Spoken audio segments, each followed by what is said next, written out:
On réalise l'encadrement de celle-ci. Comment? On la sélectionne.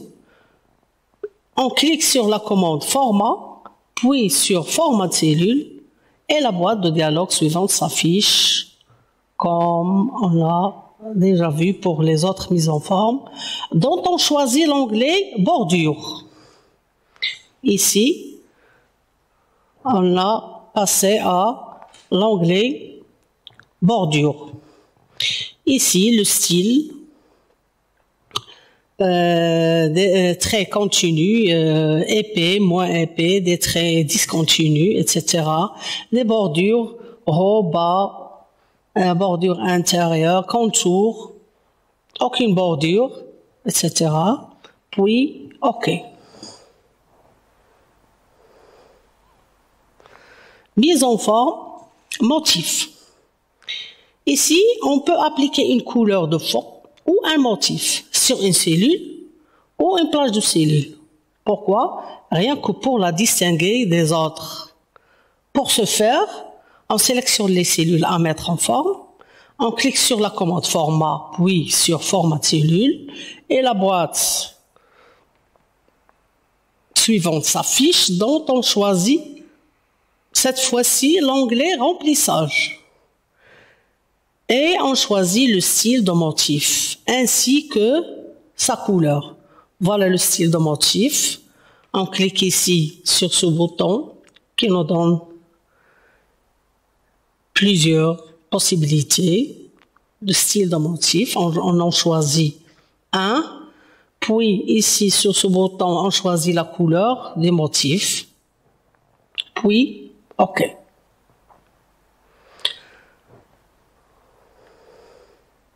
Donc ici, je vais passer à donner quelques petites applications pour les notions qu'on vient de voir.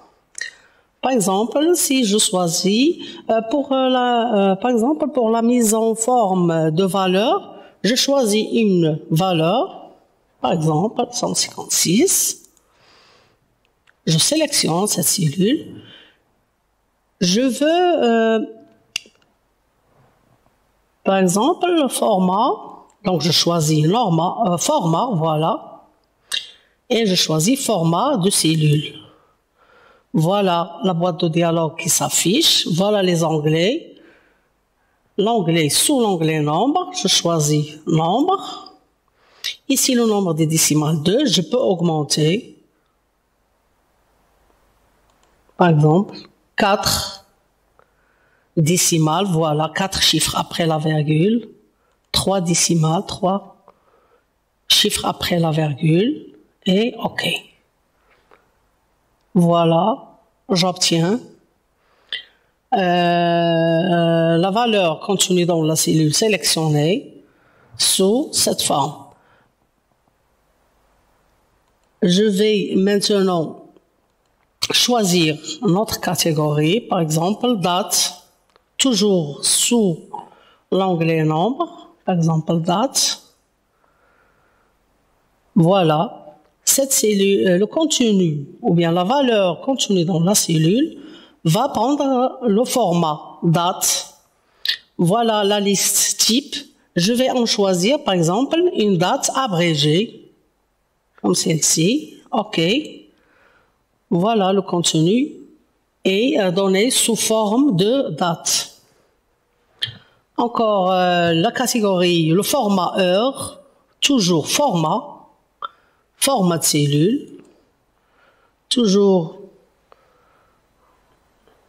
la boîte de dialogue, je choisis heure. Ici, dans la liste type, je choisis par exemple ce type, OK, voilà sa forme, le format, le contenu sous le format heure. Et si je vais choisir par exemple un texte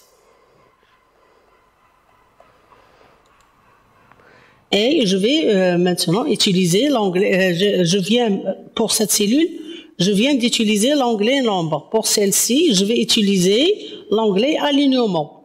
Toujours format de cellule, alignement. Par exemple, je vais choisir orientation, je vais choisir un angle. Par exemple, 30 degrés, une orientation de 30 degrés. Voilà, j'ai obtenu cette mise en forme.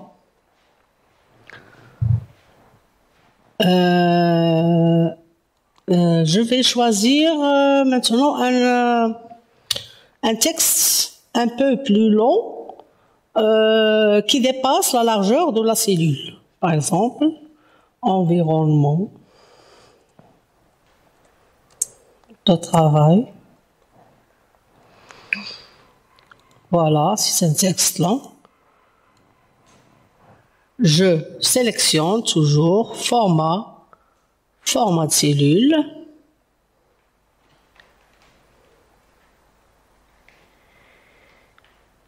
Ici, je vais utiliser le contrôle de texte. Je coche, par exemple, renvoyer à la ligne automatiquement. Si je clique sur OK, j'aurai le texte et sera écrit sur plusieurs lignes au sein d'une cellule,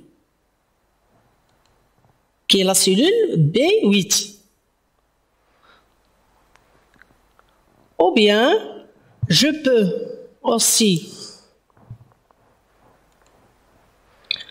je vais décocher, envoyer à la ligne, je vais cocher fusionner les cellules. C'est-à-dire la cellule B8, C8 seront fusionnées en une seule. Voilà. Maintenant, pour le tri, je vais choisir une liste de nombres. Je vais la sélectionner.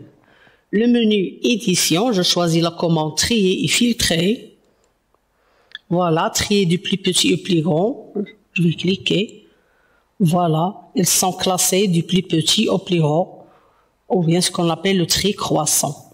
Si je veux changer, par exemple, le tri décroissant, je vais choisir ici, trier du plus grand au plus petit. Voilà. Ils sont triés selon l'ordre décroissant. Pour utiliser l'onglet bordure, je sélectionne toujours format de cellule. Ici, je choisis l'onglet bordure. Ici, je choisis le style de bordure, par exemple, celui-là. Et puis, je choisis la bordure, par exemple, contour. La couleur, ici, de la bordure, je vais choisir, par exemple, le rouge. OK.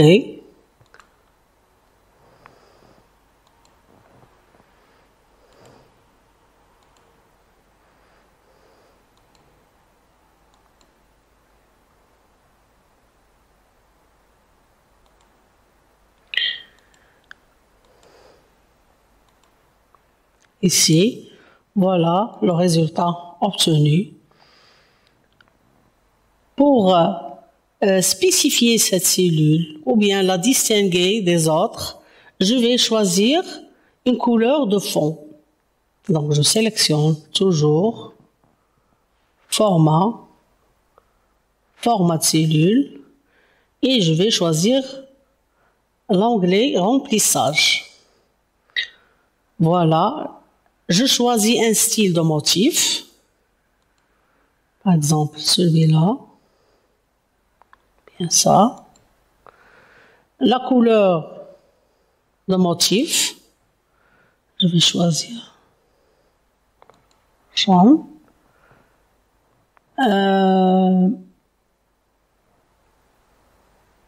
Donc, OK.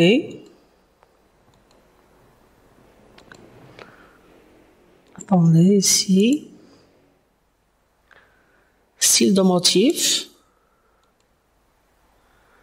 Les points sont très petits ici, le motif n'est pas bien. Voilà. Je vais changer de couleur. Le vert. Alors, OK. Voilà le résultat obtenu. Oui, comme je disais, je peux choisir n'importe quel style de motif. Je peux aussi changer de style de motif. Ainsi, la couleur du motif. Je peux aussi changer le style, le type de police. Le style ici, le type de police, je peux aussi changer le style de police, par exemple gras, italique. Je peux changer la taille de police, par exemple choisir la taille 16 avec un soulignement double, par exemple. La couleur de police, je vais choisir, par exemple, rouge. OK. Voilà.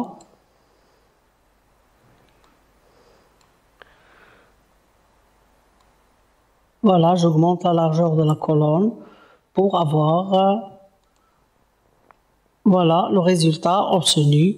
J'ai appliqué ici plusieurs mises en forme à cette cellule. Notre leçon a touché à sa fin. J'espère que ça a été clair. Merci de votre attention.